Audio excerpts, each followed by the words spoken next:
Welcome to the latest episode of Branding the Experience, where we discuss ways where we can create environments where employees actually want to come to work and customers want to keep coming back. Hi, I'm Ken Bader, your host for Branding the Experience, here to talk about examining the experience, both for the customer and the employee. Now, this is a follow-up to the podcast I did earlier this week on Cool Culture Corner called Absorbing the Culture. And you may remember if you listened to the podcast, I talked about a recent client conversation that I had in that I was pushing the brand and saying we've got a real opportunity here to expand the brand and show and proliferate this image to an even wider target market. And the CEO wisely, put the brakes on and said, whoa there, Cochise, Mr. Consultant, meaning me. Maybe we need to hold off on this. I just added a number of new people to my frontline staff, and I want to make sure, as he put it, they absorb the culture.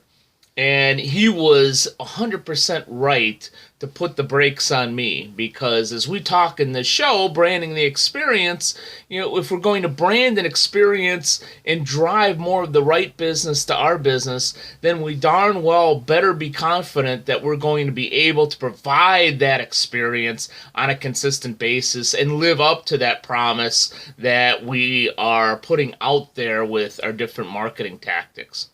But one of the things that I talked about in the podcast and I suggested to the client is, instead of just being kind of passively allowing these folks to absorb the culture, which again, in this case, probably would make sense because they do have a very strong culture. It is very positive. Like any culture or team, you've got some little nuances and little issues here and there. You're never going to get away from that, and it's never going to be 100% perfect. But these new folks will probably, by osmosis, absorb a very positive culture.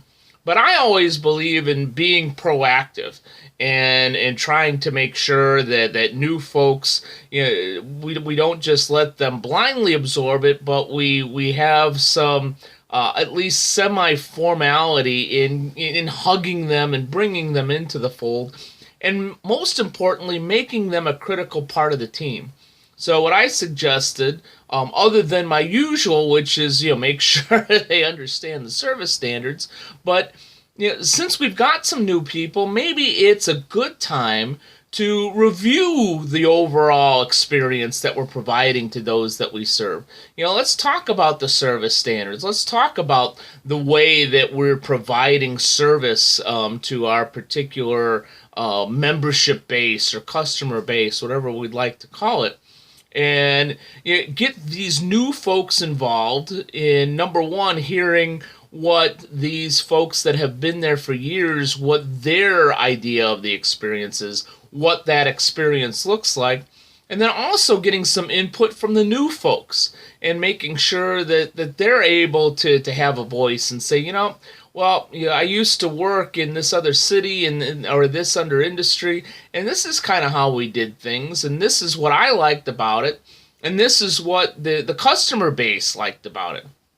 So maybe you get some new ideas, and with a little bit of proactivity, you meld together an even better experience that you had before. And for this particular client, they already had a good experience. So how nice it would be to just take that up to another level or a half level.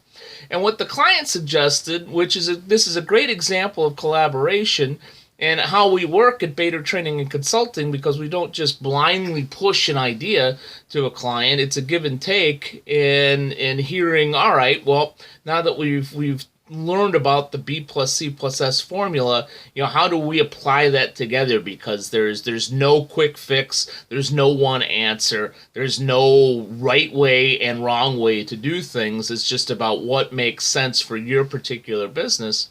And he suggested, that's a good idea. It may also be a good time to maybe do some focus groups or survey or something like that and get a little bit more input from our customers, from the folks that we serve, so that we can get an idea internally of how our experience for employees is at this particular point, and also evaluate the experience that we're giving to our customers and what they think.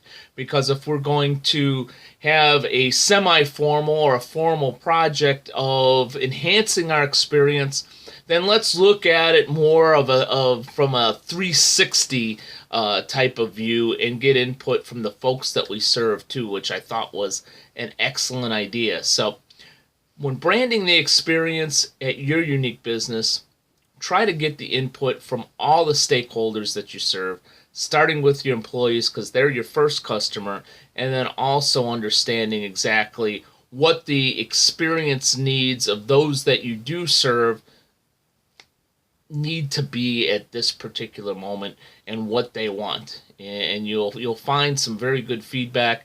And I think that you'll also find that it's a very positive interaction and one that energizes your team and eventually energizes the experience for the customer that you provide on a very daily basis. So thanks for spending some time with me today. And here's hoping that you're branding the experience at a very high level at your unique business. Take care.